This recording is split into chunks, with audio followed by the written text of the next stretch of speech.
Okay, so our last speaker for the session is Benjamin Jardin. Is this, or how do you pronounce your name? Sorry. Yadin. Yadin, Benjamin Yadin from the University of Nottingham.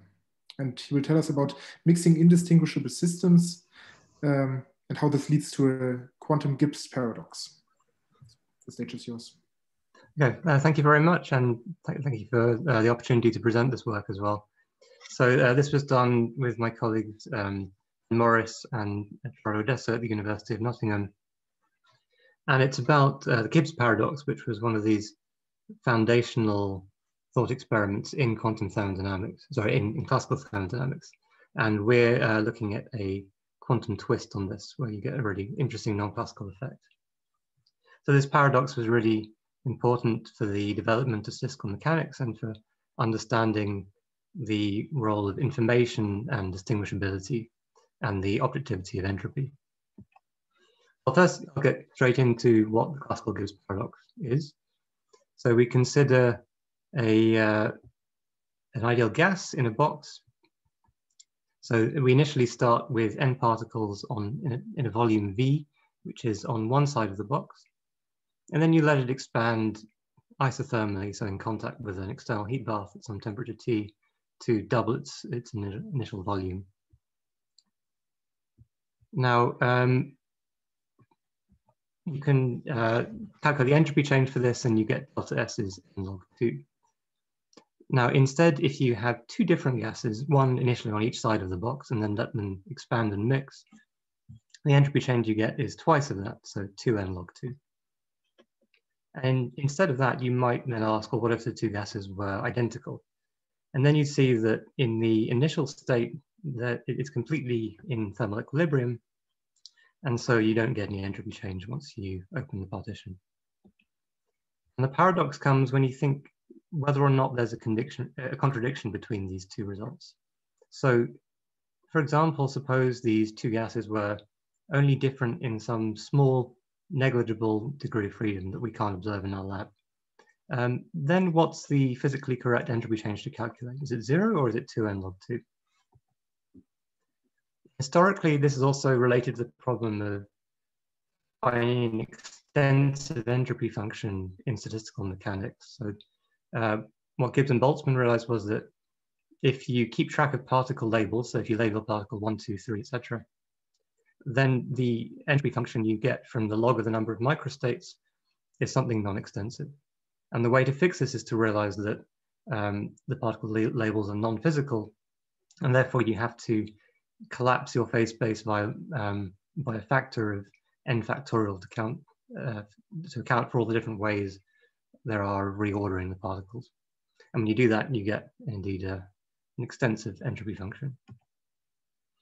The paradox itself has an operational resolution that was very nicely explained by Janes in his 1992 paper on the Gibbs paradox. So there are two observers here, one that Janes called the informed observer and the other one the ignorant observer. Now the informed observer can tell the difference between the gases, and what that really means is that in their lab, they in principle have devices that can couple differently to the two gases. So you can imagine making two pistons that are sort of semi-permeable, meaning that they each interact only with one of the gases. And so then they will expand separately and you'll get work from the expansion of the two gases independently. And that corresponds to a non-zero entropy change. And for the ignorant observer, instead, their devices have to couple symmetrically to the two different gases. And that means that they actually can't get any kind of work from expansion. And therefore the zero entropy corresponds to no extractable work. So an observer is really a designation of what degrees of freedom can be measured or conditioned upon, if you like. Why might the quantum case be different? Well, let's start by recalling the Hong-O-Mandel effect in quantum optics. So here we have, let's say, two photons impinging on a 50-50 non-polarizing beam splitter. And then there are two different cases you can think about. So one is when the polarizations are identical, and one is where they're orthogonal. So when they're identical, you can arrange the phases such that both photons always come out on the same side of the beam splitter. Whereas if they're orthogonal, and they don't interfere, and you can get 0, 1, or 2 particles at the output ports. Now, note that these operations, so the beam splitter and the number counting in the end, are completely polarization independent. So these are operations that are accessible to the ignorant observer. And the lesson that we get from that is that there are observably different statistics according to the ignorant observer, even when the distinguishing degree of freedom is something that can't be accessed directly. Also, I should point out there's these, quite a few related papers that study the role of indistinguishable particles in quantum heat engines and indeed find some non-classical effects. In particular, there's some studies by Holmes et al., which also look at a related Gibbs mixing phenomenon. So what these papers don't do is simultaneously take the full quantum many-body character of the wave function into account and figure out fundamental limits on how much work can be extracted by different observers. So this is what we do in our work. As a quick overview of the presentation, I'll introduce a toy model that we use, explain how the classical analysis works, and then the quantum analysis with the Hilbert space structure, and finally explain the interesting entropy changes that we get and some very interesting limits. Firstly, the model. This is really just a very simple toy model. The box has 2 sides, each with d/2 cells, so you can think of that as a discretized position degree of freedom. You initially have n particles on each side, and they can be distinguished by what we call a spin. So classically, this is just a degree of freedom, which would be labeled up or down, and in the quantum case is, of course, a qubit. And we'll take the Hamiltonian to be vanishing, so all cells are degenerate in energy. And of course, in the initial state as well, everything is thermalized. Now, the way we model the difference between the 2 observers is by saying the informed observer can interact with a spin, and actually more precisely, they can condition their operations on numbers of up and down spins, whereas the ignorant observer can't do this, so their dynamics has to be completely spin independent. Looking at this toy model, you might first ask if it's too simplistic and naive. So firstly, how can you extract work if the Hamiltonian is 0?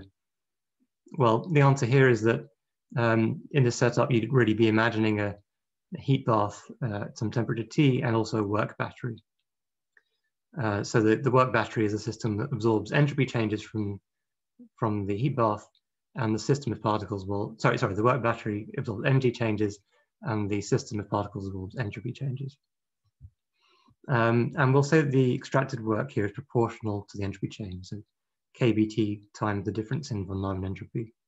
Now, generally in quantum thermodynamics, this is an oversimplification. So you might, for example, consider single shot quantities. For our case, it will be apparent in the end that this is really sufficient to understand what's going on here. Second question you might have is, how can this simple model really capture the properties of an ideal gas? So it'll turn out, as I'll show in a second, that even in the classical case, that you get the right entropy changes, and that's quite a well-known fact. So firstly, the classical case. This just boils down to a straightforward combinatorial problem of distributing particles over cells. So in the initial state, we'll have a uniform distribution on each side of the box with n identical particles positioned in all possible ways over these d/2 cells. And in the final state, you'll have uniform distribution over all possible configurations of all of the 2n particles over all of the d cells. And so then the entropy is just the log of the number of ways of doing that. And for the 2 different observers, the way you count these microstates is of course different. For the informed observer, for a fixed pattern of numbers of particles in boxes, it matters whether or not the particles are spin up or down. So if you flip some spins, you obtain a different microstate. Whereas of course for the ignorant observer, if you flip spins, it's still counted as the same microstate. So if you do this in the end, it doesn't matter exactly what these formulas are. But the important point is that you'll see that 3 of these cases are the same. So when you have 2 identical gases, it doesn't matter which observer is operating upon them, they have the same entropy change, as you'd expect. And when you're looking from the point of view of the ignorant observer, it doesn't matter which situation they're presented with, whether they have identical or different gases, they have the same formula. And the only case that's different is the informed observer operating on two different gases. And then we can recover the classical result taking a macroscopic limit. So we take a large number of particles and then also let d go to infinity. And that corresponds to a kind of low density limit. So the number of particles per cell becomes vanishing. And so you see that for the informed observer on two different gases, you get this classical 2n log 2, and all other cases you get 0. So technically these 0 cases are actually order log n, and this just results from fluctuations in the number of particles on the left and right hand side of the boxes. But the important point there is that that's macroscopically negligible. Now, when we do the quantum case, it turns out actually the informed observer is quite an interesting, it gets exactly the same result as the classical case. So I won't go into this in detail now. The non-trivial case is the ignorant observer. And what we will find is that when they operate on different gases, you get a really non-classical formula for their entropy change. So firstly, we need to understand the structure of the Hilbert space to see what's going on with the ignorant observer.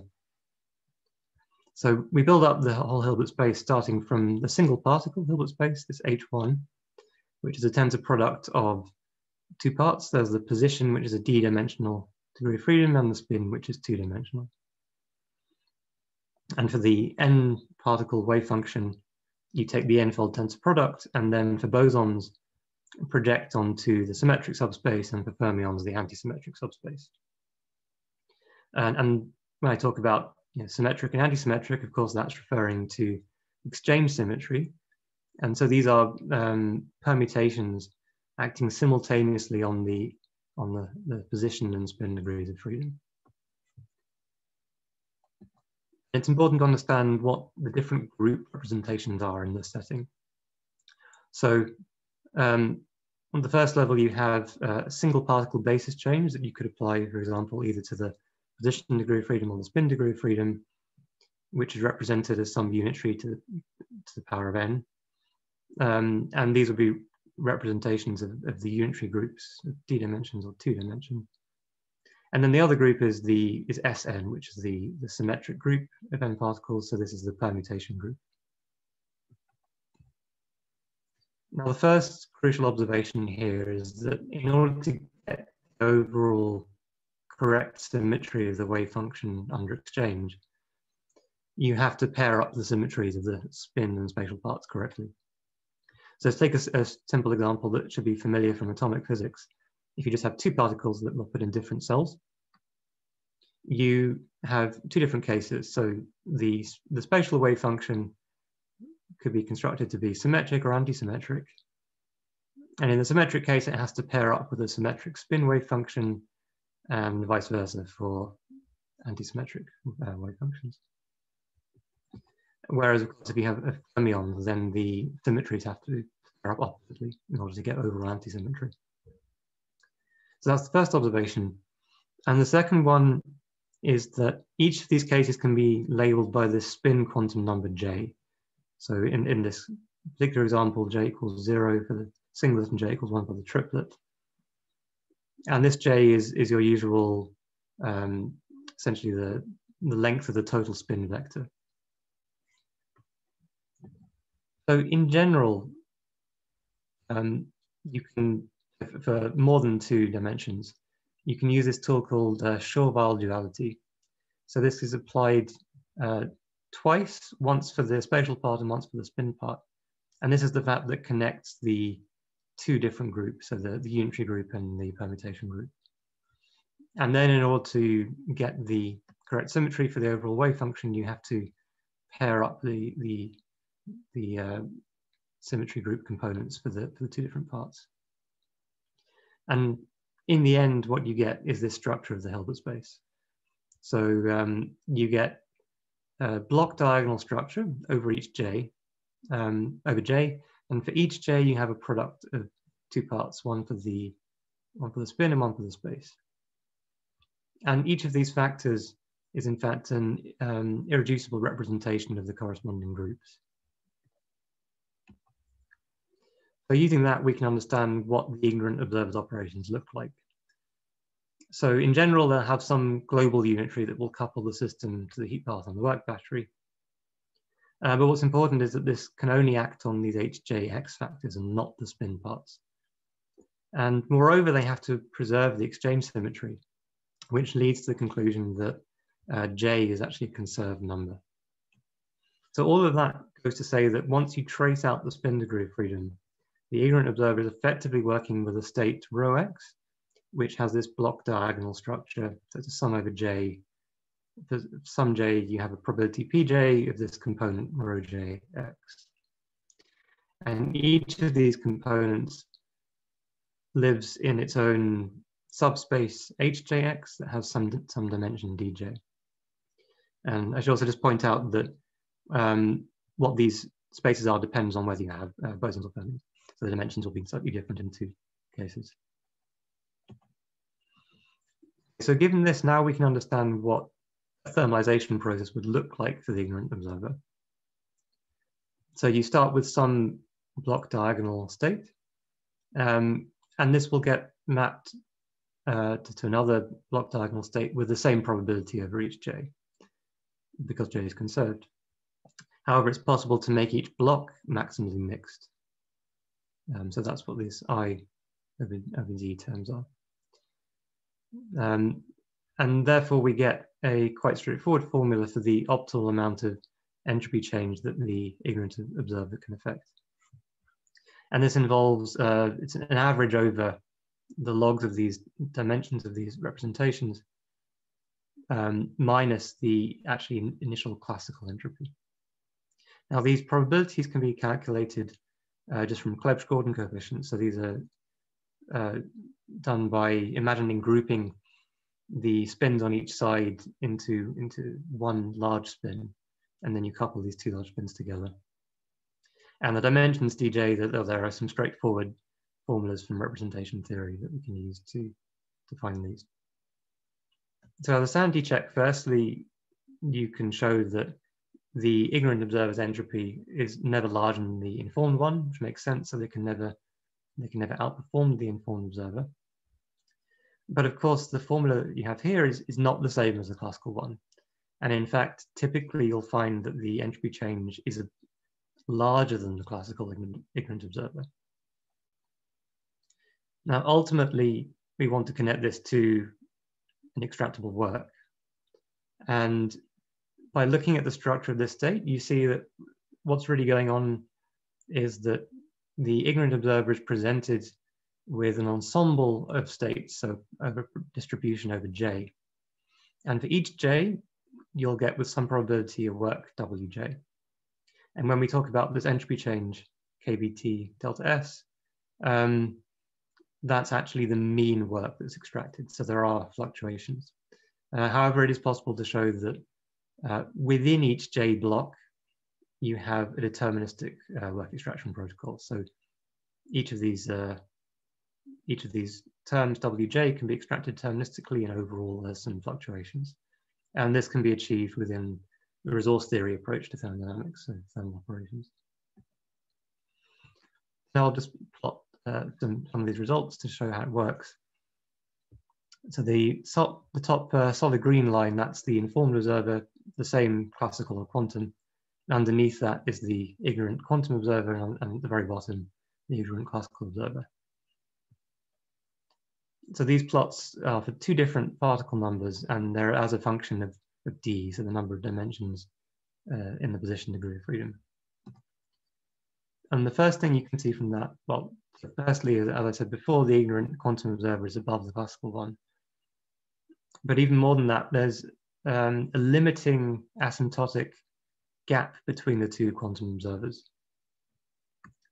And in fact, this can be shown to come out to be just the Shannon entropy of the distribution over J. And even more than that, In the large particle number case, this Shannon entropy actually goes as log n. And so if you put these two things together, that when you consider a large particle number and also sending d to infinity, you get that both observers extract amount of work, which is determined by the entropy change 2n log 2. And now this is striking because this is completely the opposite from what you get in the classical case. So classically, we had 2n log 2 for the informed observer and 0 for the ignorant one. And this really just highlights the fact that the macroscopic limit isn't simply the same as the classical limit. So I should also add to this that you also have negligible fluctuations. I don't have time to show it now, but even though the work is not strictly extracted deterministically, in the macroscopic limit, the fluctuations are negligible with this 2n log 2. I'd also like to give a bit of intuition as to why this works. So classically, when we think about the microstates of the ignorant observer, of course, they're just described by saying how many particles are in each cell and not what their spins are.